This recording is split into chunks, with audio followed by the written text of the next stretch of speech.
Hi friends, welcome to zaagzoogkitchen. இன்னைக்கு நம்ம zaagzoogkitchenல பார்க்க போறது cook with comaliல traditional sweet roundல Andy sisters செஞ்சு வின் பண்ணியிருந்த chocolate somas recipe தான் பார்க்க போறோம். நம்ம இதுல சாக்லேட்டை ஸ்டஃப் பண்ணி செய்யறதுனால இந்த chocolate somas வந்து குட்டீஸ்க்கு எல்லாருக்குமே ரொம்ப பிடிக்கும். இந்த somas நல்ல கிறிஸ்பியா இருக்கிறதோட இதோட டேஸ்ட் வந்து சூப்பரா இருந்தது. வாங்க ஃப்ரெண்ட்ஸ், டேஸ்டியான சாக்லேட் சோமாஸ் ரெசிபி எப்படி செய்யறதுன்னு பார்க்கலாம். ஃப்ரெண்ட்ஸ், இந்த வீடியோ உங்களுக்கு பிடிச்சிருந்ததுன்னா லைக் பண்ணி ஷேர் பண்ணி சப்ஸ்கிரைப் பண்ணிக்கோங்க. இந்த வீடியோ உங்களுக்கு பிடிச்சிருந்ததுன்னா வீடியோக்கு ஒரு லைக் கொடுங்க ஃப்ரெண்ட்ஸ். ஃபர்ஸ்ட் நம்ம சோமாஸ்க்கு மாவு கலந்துடலாம். ஒரு பவுலில் 1 கப்பு மைதா மாவு சேர்த்துக்கிறேன். இதில் ஒரு பிஞ்ச் சால்ட் சேர்த்துக்கிறேன். இப்போ இதில் 1 டேபிள் ஸ்பூன் ஆயில் சேர்த்துக்கணும். ஆயில் சேர்க்குறப்ப சோமாஸ் வந்து நல்லா கிறிஸ்பியாக இருக்கும். இப்போ இதை நல்லா கலந்துக்கணும். இப்போ இதை இந்தளவு கலந்ததுக்கப்புறம் இப்போ இதில் கொஞ்சம் கொஞ்சமாக தண்ணி சேர்த்துட்டு சப்பாத்திக்கு மாவு பிசைகிற மாதிரி நம்ம பிசைஞ்சு எடுத்துக்கணும்.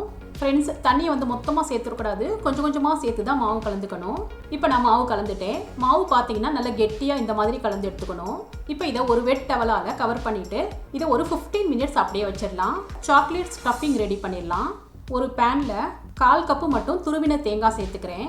அடுப்பை வந்து லோ ஃப்ளேமில் வச்சுட்டு இதை ட்ரை ரோஸ்ட் பண்ணிக்கணும். 2 நிமிஷத்துக்கு மட்டும் ட்ரை ரோஸ்ட் பண்ணால் போதும். தேங்காய் வந்து இந்தளவு ஃப்ரை ஆனதும் இப்போ இதில் 1 டீஸ்பூன் வந்து கசகசை சேர்த்துக்கிறேன். இது 1 நிமிஷத்துக்கு ஃப்ரை பண்ணிக்கணும். இப்போ இதை நான் ஒரு பவுலுக்கு மாற்றி வச்சுக்கிறேன். இப்போ நான் இந்த மாதிரி டார்க் சாக்லேட்டை கிரேட்டரை வச்சுட்டு இந்த மாதிரி கிரேட் பண்ணிக்கிறேன். ஃப்ரெண்ட்ஸ், நீங்கள் டார்க் சாக்லேட்டுக்கு பதிலாக கேட்பரி சாக்லேட் கூட நீங்கள் எடுத்துக்கலாம். சாக்லேட் வந்து இந்தளவு தான் இல்லை, உங்கள் விருப்பத்துக்கு தகுந்தாப்புல நீங்கள் கூட குறை எடுத்துக்கலாம். இப்போ இந்த கிரேட் பண்ண சாக்லேட்டை ஏற்கனவே நம்ம ஃப்ரை பண்ணி வச்சுருந்த தேங்காவோட சேர்த்துக்கணும். இப்போ இதில் கொஞ்சமாக உலர் திராட்சை, பொடியை கட் பண்ண பாதாம், பொடியை கட் பண்ண பிஸ்தா, பொடியை கட் பண்ண கேஷ்யூநட் கொஞ்சம் சேர்த்துக்கிறேன். ஃப்ரெண்ட்ஸ், பாதாம் பிஸ்தா கேஷ்யூநட்லாம் உங்கள் விருப்பத்துக்கு தகுந்தாப்புல நீங்கள் கூட குறைய சேர்த்துக்கலாம். இப்போ இதில் 1 டீஸ்பூன் சுகர் சேர்த்துக்கிறேன். இது எல்லாத்தையுமே நல்லா கலந்துக்கணும். பாருங்கள் ஃப்ரெண்ட்ஸ், நம்மளோட சாக்லேட் ஸ்டஃபிங் ரெடி ஆயிடுச்சு. இப்போதைக்கு இதை தனியாக எடுத்து வச்சிடலாம். இப்போ 15 மினிட்ஸ் ஆயிடுச்சு. மாவு நல்லா ஊறிடுச்சு.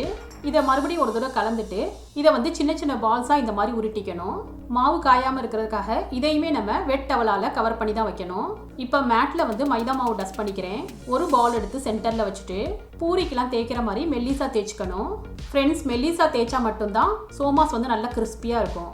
இப்போ இதை இந்தளவு தேய்ச்சதுக்கப்புறம் இப்போ இதை கட் பண்ணுறதுக்காக இந்த மாதிரி ஒரு கேப் எடுத்துக்கிறேன். இதை பூரிக்கு சென்டரில் வச்சுட்டு கட் பண்ணிக்கணும். எக்ஸஸாக உள்ள மாவெல்லாம் ரிமூவ் பண்ணிக்கலாம். ஃப்ரெண்ட்ஸ், இந்த எக்ஸஸாக உள்ள மாவை வந்து ஏற்கனவே இருக்கிற மாவோட நம்ம சேர்த்துக்கணும், வேஸ்ட் பண்ணிட வேணாம். இப்போ இதுக்கு சென்டரில் நம்ம ரெடி பண்ணி வச்சுருந்த சாக்லேட் ஸ்டஃபிங்கை வந்து ஃபில் பண்ணிக்கிறேன். உங்களால் எவ்வளோ ஃபில் பண்ண முடியுமோ அந்த அளவுக்கு ஃபில் பண்ணிக்கணும். நான் இந்த அளவுக்கு ஃபில் பண்ணிக்கிட்டேன். இப்போ இதை இந்த மாதிரி க்ளோஸ் பண்ணிக்கணும். ஸ்டஃபிங் வந்து வெளியே வராத அளவுக்கு இந்த மாதிரி இழுத்து விட்டு நம்ம கவர் பண்ணிக்கணும். இப்போ இந்த எட்ஜஸ் வந்து சீல் பண்ணுறதுக்காக ஒரு ஃபோர்க் எடுத்துட்டு இந்த மாதிரி ப்ரெஸ் பண்ணி டிசைன் மாதிரி போட்டுக்கணும். அப்போதான் நம்ம ஸ்டஃபிங் வந்து வெளியே வராமல் இருக்கும். பாருங்கள் ஃப்ரெண்ட்ஸ், நம்ம சோமாஸ் வந்து நல்ல டிசைனாக ரெடி ஆயிடுச்சு. இதே மாதிரி இன்னொரு சோமாஸும் நான் செஞ்சு காமிக்கிறேன் பாருங்கள். ஃப்ரெண்ட்ஸ், நான் இந்த மாதிரி மோல்டுலையும் செஞ்சு காமிக்கிறேன்.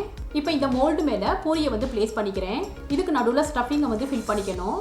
இப்போ இதோட சைட்ஸில் வந்து கொஞ்சமாக தண்ணி அப்ளை பண்ணிவிட்டு இதை வந்து க்ளோஸ் பண்ணிக்கலாம்.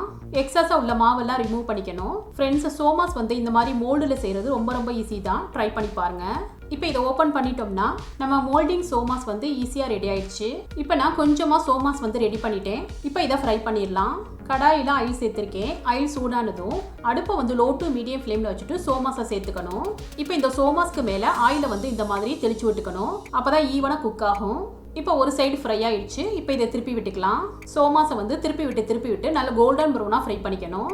பார்க்கவே நல்ல கலர்ஃபுல்லாக இருக்குது பாருங்கள். இப்போ எல்லா சோமாஸையுமே நான் ஃப்ரை பண்ணி எடுத்துக்கிட்டேன்.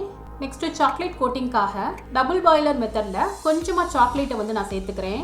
சாக்லேட் மெல்ட் ஆனதும் இதில் கொஞ்சமாக பட்டர் சேர்த்துக்கிறேன். இப்போ பட்டர் மெல்ட் ஆயிருச்சு. இப்போ இதை அடுப்பில் இருந்து இறக்கி வச்சுக்கணும். இப்போ இதில் கொஞ்சமாக பால் சேர்த்துட்டு நல்லா கலந்துக்கணும். பாருங்கள் ஃப்ரெண்ட்ஸ், சாக்லேட் வந்து இந்த கன்சிஸ்டன்சி வந்ததும் இப்போ இதில் சோமாஸை வந்து நம்ம டிப் பண்ணிக்கலாம். 2 சைடுமே நம்ம திருப்பி விட்டு டிப் பண்ணிக்கணும்.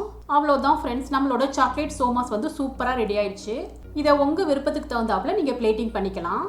ஃப்ரெண்ட்ஸ், இந்த டேஸ்டியான சாக்லேட் சோமாஸ் ரெசிபி உங்களுக்கு பிடிச்சிருந்ததுன்னா நீங்கள் ட்ரை பண்ணி உங்கள் எக்ஸ்பீரியன்ஸை கமெண்ட்டில் ஷேர் பண்ணுங்கள். சுவையான சமையல், சுகமான வாழ்வு. தேங்க்யூ.